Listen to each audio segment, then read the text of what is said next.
And now the news in detail. President Droupadi Murmu and her Serbian counterpart Aleksandar Vucic agreed to set a target for bilateral trade from the present €320 million to €1 billion by the end of the decade, said the Ministry of External Affairs in Belgrade on Thursday.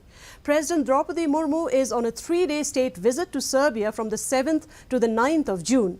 While briefing media about the India-Serbia relations, Secretary West, Ministry of External Affairs Sanjay Verma said that during the visit, President Droupadi Murmu highlighted that the relations between both sides have a shared understanding of each other's core interests. Earlier, in a joint press statement to the media, President Murmu highlighted the positive outcome of delegation-level talks and the resolve of the two nations to work on diverse areas of potential cooperation. Prime Minister Narendra Modi today